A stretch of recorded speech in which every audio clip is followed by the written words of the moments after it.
إذن السنة بمعناها العام. فإذا أردنا النجاة فعلينا بالرجوع إلى سنة رسول الله صلى الله عليه وسلم، أي ما كان عليه رسول الله صلى الله عليه وسلم عقيدة وعبادة ومنهجا وأخلاقا. فبهذا عباد الله تتحقق لنا النجاة، وبهذا يتحقق لنا الفلاح، وبهذا تتحقق لنا السعادة في الدنيا والآخرة. ولكن عباد الله، كيف بنا أن نعود إلى الإسلام المصفى ونحن نجهل حقيقة الإسلام، ونحن نجهل حقيقة هذا الدين؟ لأن الإسلام عباد الله قد دخل فيه ما ليس منه، سواء في العقيدة، سواء في المنهج، سواء في العبادة. أشياء دخلت في دين الله جل وعلا ما أنزل الله بها من سلطان. ولهذا عباد الله، لو سألت الكثير من عامة المسلمين اليوم أين الله، لكان جواب أحدهم الله في كل مكان، الله في كل مكان. لو سألت الكثير عن معنى لا إله إلا الله، حتى ممن يدعي أنه يدعو للإسلام كجماعة الإخوان المفلسين وجماعة التبليغ وغيرهم من الجماعات، إذا سألتم عن معنى لا إله إلا الله، منهم من يقول لا إله إلا الله معناها لا حاكمية إلا لله، يفسرون لا إله إلا الله بمعنى الحاكمية. هؤلاء هم جماعة الإخوان. ومنهم من يفسر لا إله إلا الله بتوحيد الربوبية، لا خالق لا رازق إلا الله. فكيف يمكن لنا يا عباد الله أن نفهم الإسلام فهما صحيحا؟ لا يتحقق هذا ولا يتأتى هذا إلا بالعلم النافع المستمد من كتاب الله وسنة رسوله صلى الله عليه وآله وسلم. من سلك طريقا يبتغي به علما سهل الله له طريقا إلى الجنة، وإن الملائكة لتضع أجنحتها لطالب العلم رضا بما صنع، وفضل العالم على العابد كفضل القمر على سائر الكواكب، وإن العلماء ورثة الأنبياء، وإن الأنبياء لم يورثوا دينارا ولا درهما، إنما ورثوا العلم، فمن أخذه أخذ بحظ وافر، إلا من شهد بالحق، إلا من شهد بالحق، فاعلم أنه لا إله إلا الله. إذن العلم المستمد من كتاب الله وسنة رسوله، وهو الذي أشار إليه العلامة ابن القيم رحمه الله تعالى في قصيدته النونية: العلم قال الله قال رسوله قال الصحابة هم العرفان، ما العلم نسبك للخلاف سفاهة بين قول الرسول وقول فلان. فإذا أردنا الرجوع إلى الدين لا بد عباد الله من معرفة هذا الدين. لهذا قال شيخ الإسلام محمد ابن عبد الوهاب رحمه الله تعالى في الثلاثة الأصول: اعلم رحمك الله أنه يجب علينا تعلم 4 مسائل. العلم، والمقصود بالعلم هو معرفة الله. العلم وهو معرفة الله ومعرفة نبيه ومعرفة الإسلام بالأدلة. معرفة الإسلام بالأدلة. كثير منا يصلي ولا يعرف حقيقة الصلاة، كثير منا يحج ولا يعرف حقيقة الحج، نعبد الله على جهل. فكم من بدعة دخلت في دين الله جل وعلا، بدع كثيرة عباد الله. فلهذا إذا أردنا النجاة لا بد من العودة إلى دين الله جل وعلا المصفى الذي كان عليه رسول الله صلى الله عليه وسلم وأصحابه. وهنا لا بد من أمرين، لا بد من أمرين: التصفية والتربية.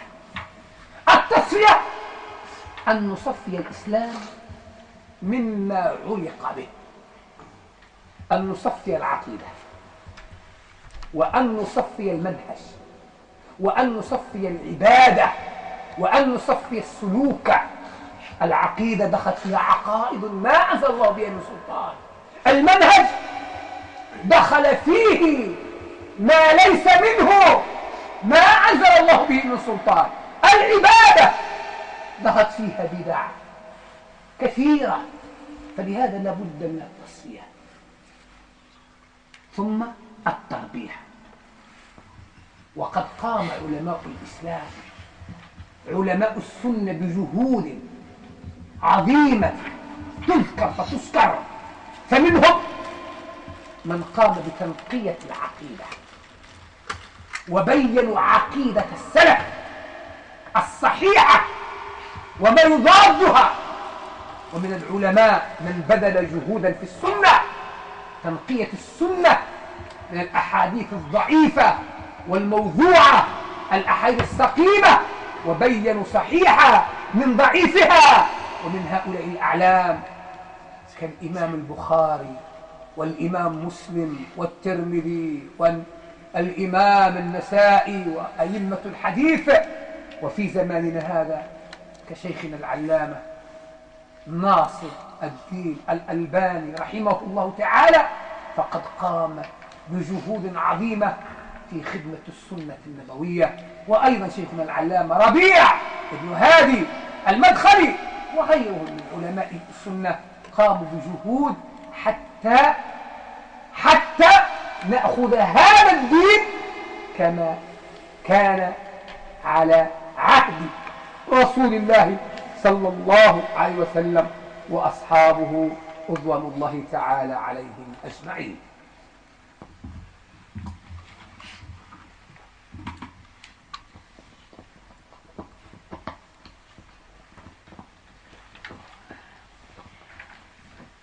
Il poursuit Cheikh Hafidhahullah Ta'ala. Donc il disait le chemin ou l'issue pour s'en sortir de tous ces problèmes, de ces troubles, de ces discordes, de ces divergences, c'est de revenir à cet islam pratiqué tel qu'était pratiqué par le prophète sallallahu alayhi wa sallam et ses compagnons, l'islam purifié. Et le prophète sallallahu alayhi wa sallam disait: tenez à ma sunna et à la sunna des califes bien guidés. Quelle est la signification ici du mot sunna? La sunna a une signification linguistique en arabe et une signification religieuse. La signification linguistique, c'est tariqa, c'est-à-dire le rite. Et en arabe, tariqa, le rite peut être quelque chose de louable ou pas. Il disait le prophète sallallahu alayhi wa sallam: celui qui instaure dans l'islam une bonne sunna aura la récompense. Sa récompense est la récompense de tous ceux qui suivront cette sunna, cette bonne sunna. Et celui qui instaure une mauvaise sunna aura son péché, le péché de tous ceux qui suivront cette mauvaise sunna. Ça c'est le sens linguistique. Donc la sunna, l'oratan, c'est le rite, la tariqa. Et le sens religieux de la sunna, pareil, les gens de science ont donné plusieurs définitions selon leur domaine. Quant aux juristes, les fuqaha, pour eux, la sunna, la définition de sunna, c'est ce qui n'est pas obligatoire. C'est-à-dire, on a ce qui est obligatoire, puis ce qui n'est pas obligatoire, c'est la sunna. Les fondamentalistes, les savants des fondements de l'usul, pour eux, la sunna, c'est la deuxième source de législation. Vous savez, il y a 4 sources de législation. La première, c'est le Coran. La deuxième source, c'est la Sunna. La troisième source, c'est le consensus et l'ijma'. Et la quatrième source, c'est al-qiyas, l'analogie. Donc, les fondamentalistes, les savants de l'usul, pour la Sunna, c'est la deuxième source de législation. Les gens de l'athar du hadith, ils disent la Sunna, c'est tout ce qui vient du prophète sallallahu alayhi wa sallam, que ce soit en parole, ou en acte, ou en approbation. Vous savez, il y a trois sortes de Sunna. La Sunna al-qawliya, c'est-à-dire ce qui dit le prophète sallallahu alayhi wa sallam. Puis on a Sunna al-amaliya, c'est-à-dire ce qu'a fait le prophète sallallahu alayhi wa sallam. Et la troisième, la Sunna taqririya, ce que le prophète sallallahu alayhi wa sallam a approuvé. Il ne l'a pas dit, il ne l'a pas fait, mais il a vu des compagnons le faire, il les a approuvés, donc ça s'appelle la Sunna taqririya. Mais dans ce hadith, quand il dit le prophète sallallahu alayhi wa sallam, tenez à ma sunna, c'est pas dans le sens des linguistiques, des juristes, c'est-à-dire ce qui n'est pas obligatoire, ou les autres définitions qu'on a données. C'est plus général et plus global. La sunna ici, c'est l'islam en général. Quand il dit le prophète sallallahu alayhi wa sallam, tenez à ma sunna, c'est-à-dire tenez à ma religion. Comme dans le hadith, celui qui ne veut pas de ma sunna ne fait pas partie des normes. Ça veut dire l'islam, dans le sens général.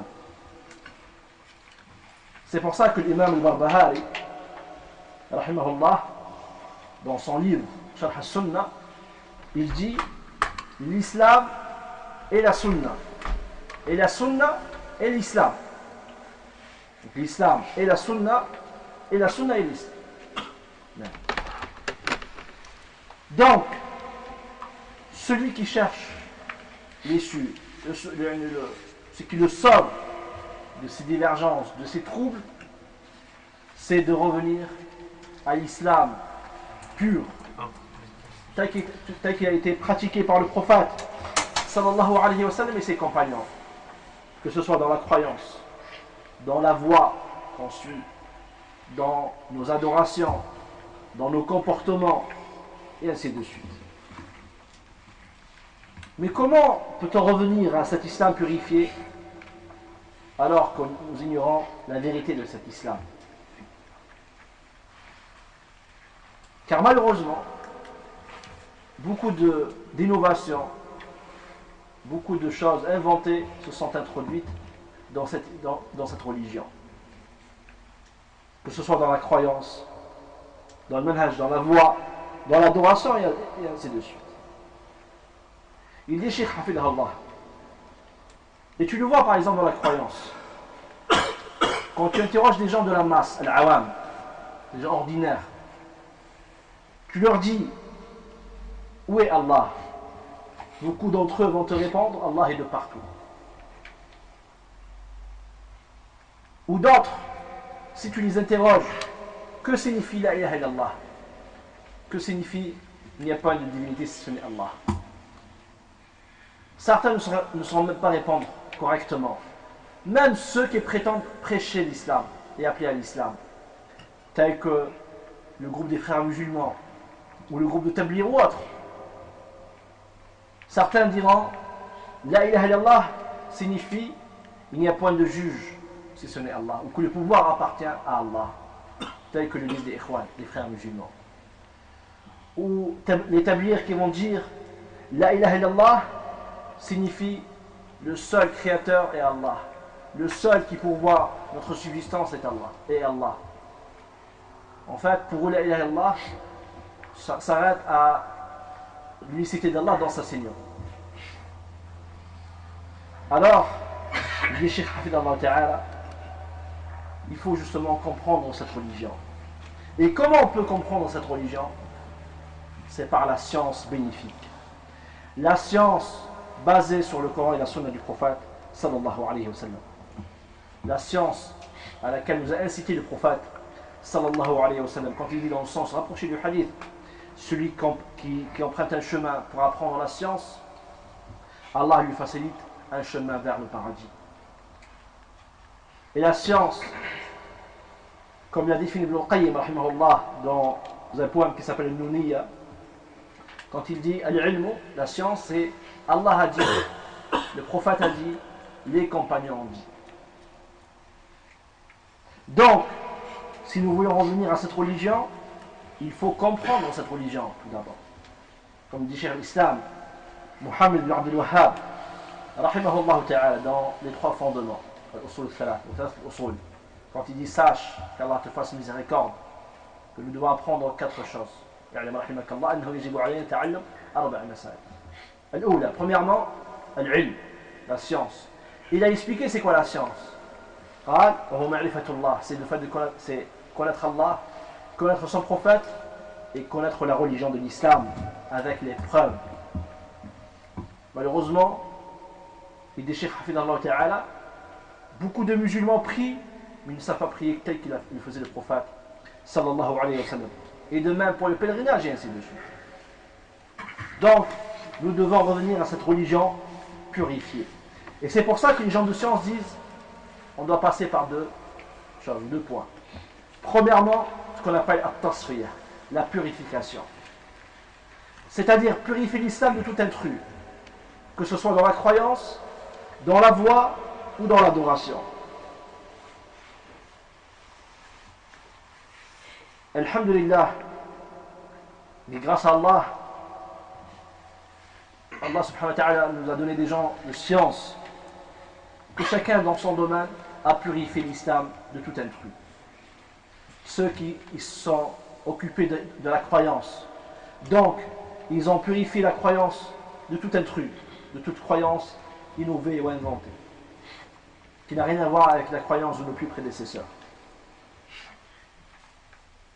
Et ils ont démontré en même temps ce qui est contraire à la sunna du prophète, et contraire à la croyance des salaf, des plus prédécesseurs, pour ne pas tomber dedans. Puis, il y a des gens de science qui ont purifié la sunna du prophète, sallallahu alayhi wa sallam, de tout intrus. Par ces savants-là, on a su quel hadith est authentique, quel hadith est faible, ou quel hadith est inventé. Parmi eux, comme l'imam al-Bukhari, rahimahullah, ou l'imam Muslim, ou al-Nasa'i, ou à notre époque, comme Cheikh al-Albani, rahimahullah, qui a fourni énormément d'efforts pour travailler la sunna et la purifier de tout intrus. Et d'autres savants comme Cheikh Rabi', Hafidallah, et d'autres savants de l'islam.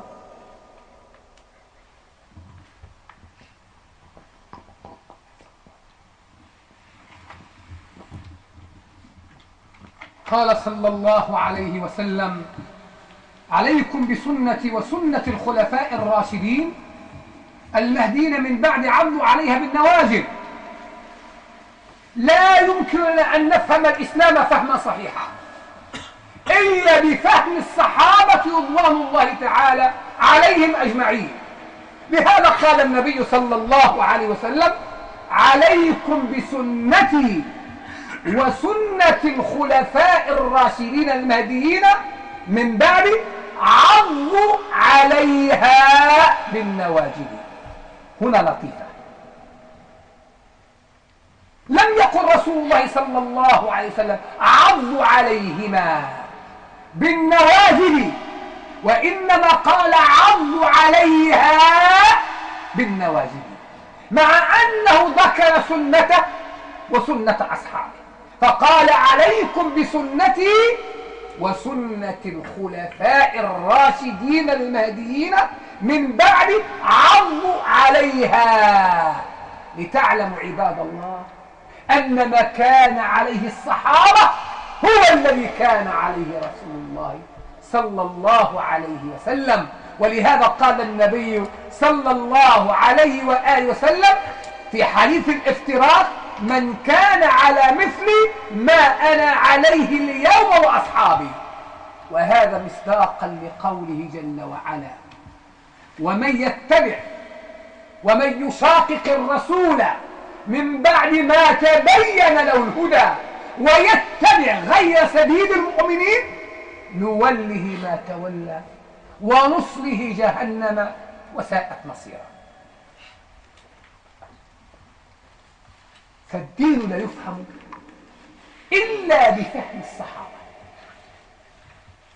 لماذا عباد الله؟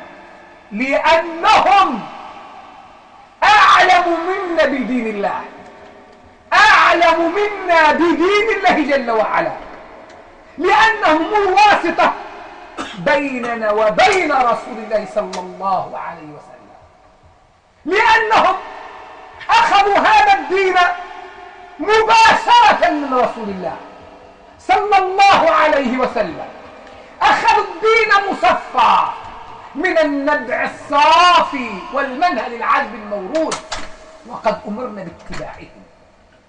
قال جل وعلا: والسابقون الأولون من المهاجرين والأنصار والذين اتبعوهم بإحسان رضي الله عنهم ورضوا عنه.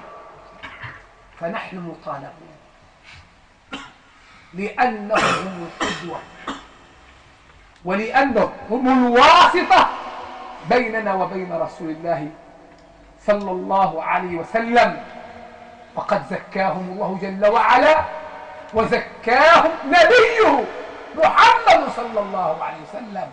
قال جل وعلا: والسابقون الأولون من المهاجرين والأنصار والذين اتبعوا بإحسان رضي الله عنهم ورضوا عنه. وقال النبي صلى الله عليه وسلم: خير الناس قرني ثم الذين يلونهم ثم الذين يلونهم. ولهذا فإن أعداء الإسلام اليوم من الرافضة ومن خوارج ومن غيرهم من أهل البدع والأهواء يريدون أن يقطعوا هذه الصلة بيننا وبين رسول الله، وقصدهم هو هدم الإسلام. فبدأوا بالطعن في صحابة رسول الله، بل أنهم قالوا بكفرهم كما تقول الرافضة ارتدوا بعد رسول الله. قالوا الصحابة ارتدوا بعد رسول الله، ولم يبق بعد النبي صلى الله عليه وسلم على الإسلام سوى نفر قليل، أبو ذر الغفاري والمقداد بن الأسود وعمار بن ياسر. وأما البقية الباقية فقد ارتدوا عن دين الله جل وعلا. كبرت كلمة تخرج من أفواههم إن يقولون إلا كذبا. الرسول أوصانا بسنة أصحابه فقال: عليكم بسنتي وسنة الخلفاء الراشدين المهديين من بعدي عضوا عليها بالنواجذ.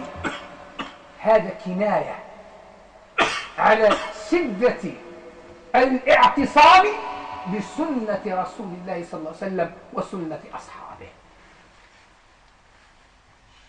لأن الإنسان إذا أراد أن يشد على شيء وأن يقبض عليه بشدة فإنه يعض عليه بالنواجذ. هذا فيه كناية على الاعتصام بسنة رسول الله صلى الله عليه وسلم والتمسك بها.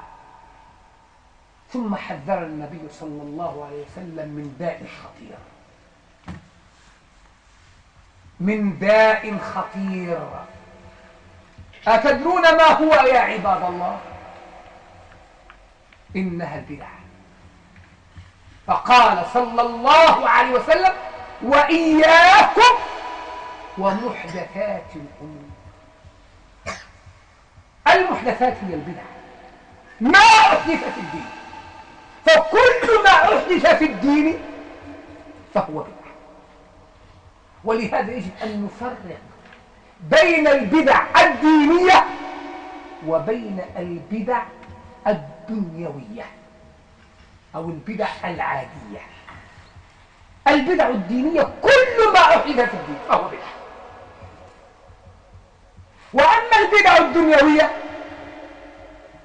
كهذه المصنوعات، الاختراعات، الاكتشافات، كركوب السيارات، كاستعمال مكبر الصوت، كالأكل بالملعقة أو الفرشاة ونحو ذلك من الأمور الدنيوية لم تكن على عهد رسول الله صلى الله عليه وسلم، فلا يقال عن هذه بدعة، لأن ما قصد بها التقرب إلى الله جل وعلا، وإنما البدعة كما عرفها الإمام الشاطبي رحمه الله تعالى في كتاب الاعتصام، وهذا من أنفس الكتب في بيان البدعة وأصولها. فعلى طالب العلم أن يقرأ هذا الكتاب، لأنه بين البدعة ورد على شبهات أهل البدع. البدعة طريقة مخترعة في الدين، طريقة مخترعة في الدين تضاهي الشرعية، أي تشبه الشرعية، يقصد بها التقرب، المبالغة في التقرب إلى الله جل وعلا. هذه البدعة، والرسول يقول إياكم ومحدثات الأمور فإن كل محدثة بدعة، إلا يوجد في الإسلام بدعة حسنة. فقوله صلى الله عليه وسلم إياكم، هذا تحذير، إياكم ومحدثات الأمور فإن كل محدثة بدعة. فكلمة كل تفيد العموم، لا يوجد في الإسلام بدعة حسنة. أهل البدع يقسمون البدع إلى قسمين، إلى بدعة حسنة وإلى بدعة سيئة. هذا التقسيم محدث. ومنهم من يقسم البدع إلى 5 أقسام: بدعة واجبة، وبدعة مستحبة، وبدعة مكروهة، وبدعة مستحبة، وبدعة مباحة، كما قال العز بن عبد السلام. وهذا التقسيم في حد ذاته بدعة، إذ لا يوجد في الإسلام بدعة حسنة، لأن النبي يقول صلى الله عليه وسلم إياكم ومحدثات الأمور فإن كل محدثة بدعة وكل بدعة ضلالة. إلا أن البدع ليست في درجة واحدة، البدعة الكفرية والبدعة ما دون ذلك ليست كلها في درجة واحدة، لكنها كلها ضلالات وكلها ظلمات بعضها فوق بعض. يقول الإمام مالك رحمه الله تعالى: من ابتدع في الإسلام بدعة يراها حسنة فقد زعم أن محمدا خان الرسالة. من ابتدع في الإسلام بدعة يراها حسنة فقد زعم أن محمدا خان الرسالة.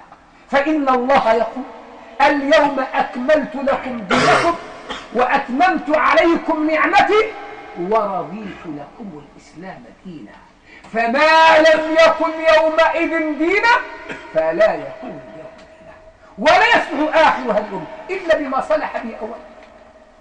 لهذا قال ابن مسعود، ورد عن عبد الله بن مسعود قال: اتبعوا ولا تبتدعوا فقد كفيتم. وقال حذيفة بن اليمان رضي الله عنه وعن جميع أصحاب رسول الله صلى الله عليه وسلم: كل عبادة لم يتعبدها أصحاب رسول الله فلا تعبدوها. أخوتي في الله، احفظوا هذه الآثار التي وردت عن سلفنا الأمة، احفظوا هذه الآثار حتى تستطيعوا بها أن تردوا على أهل البدع والأهواء. كل بدعة، كل عبادة لم يتعبدها أصحاب رسول الله فلا تعبدوا. إذن العبادة الأصل فيها المنع حتى يثبت الدليل. لهذا قال النبي صلى الله عليه وسلم: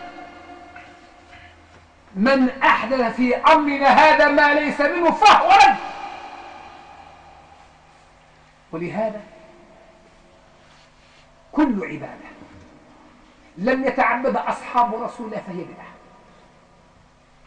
فهي من محدثات الأمور، ولا يوجد في الإسلام بدعة حسنة، بل كل البدع ضلالات. ولهذا قال إياكم ومحدثات الأمور فإن كل محدثات بدعة. فهذا التحذير من رسول الله صلى الله عليه وسلم فيه بيان لخطورة البدعة، فالبدعة أمرها خطير وسرها مستطير. لهذا حذر النبي صلى الله عليه وسلم من البدع. ما من خطبة يخطبها رسول الله صلى الله عليه وسلم إلا وقال إياكم ومحدثات الأمور، مع أنه صلى الله عليه وسلم لم يكن في زمانه بدعة، لم يكن في زمانه بدعة. لكن عباد الله لما كانت البدعة خطيرة حذر منها النبي صلى الله عليه وسلم ماذا؟ إياكم ومحدثات الأمور فإن كل محدثة بدعة وكل بدعة ضلالة وكل ضلالة في النار، أي صاحبها في النار. البدعة عباد الله أحب إلى إبليس من المعصية. البدعة أحب إلى إبليس من المعصية.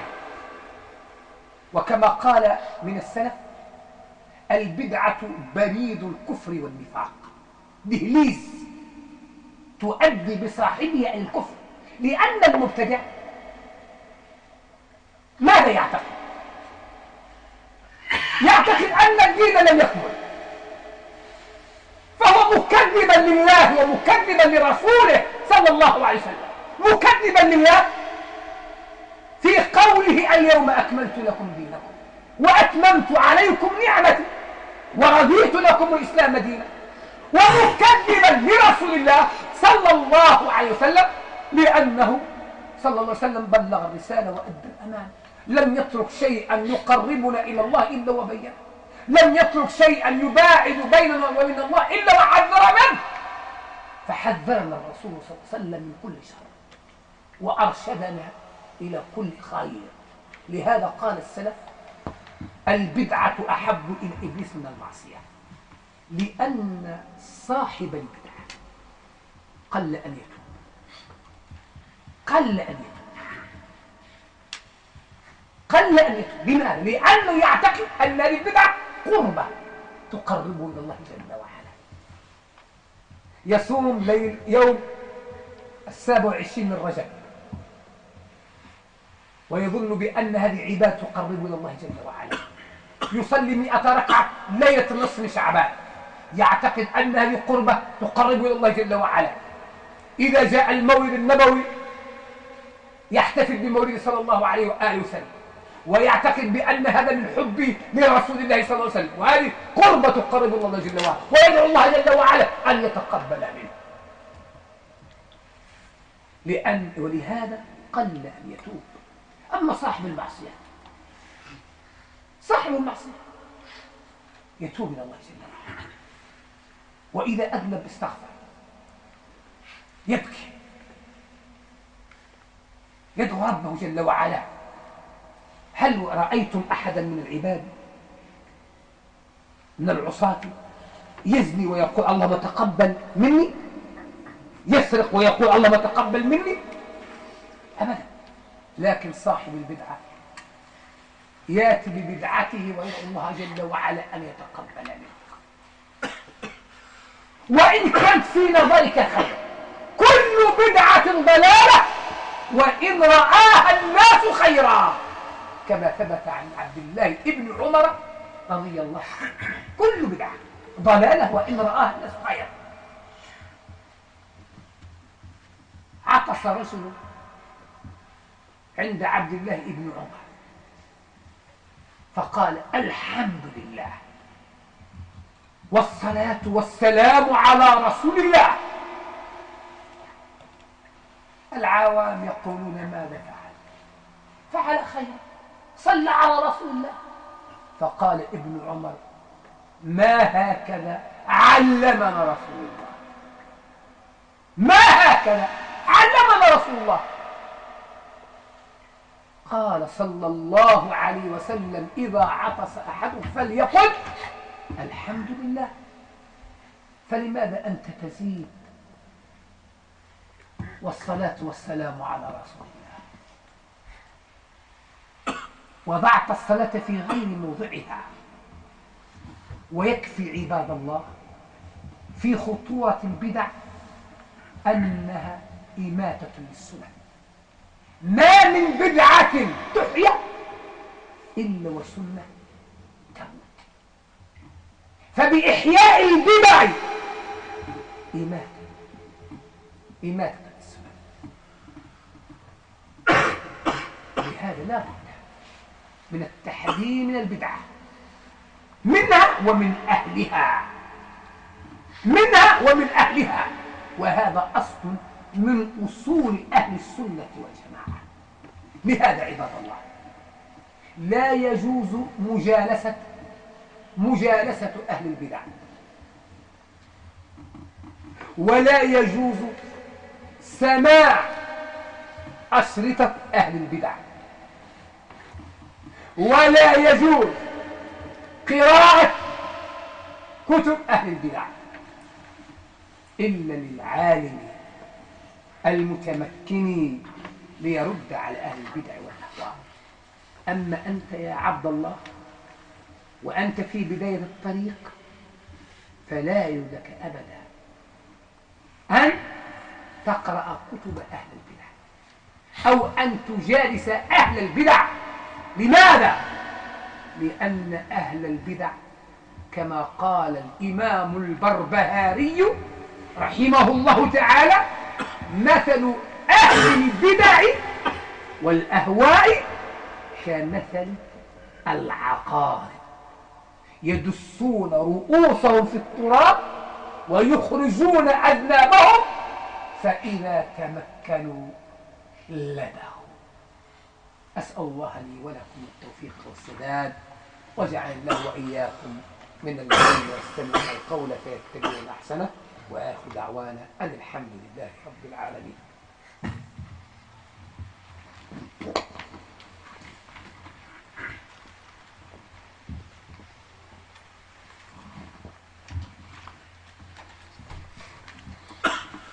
Il poursuit Cheikh Allah Ta'ala. Donc, si nous voulons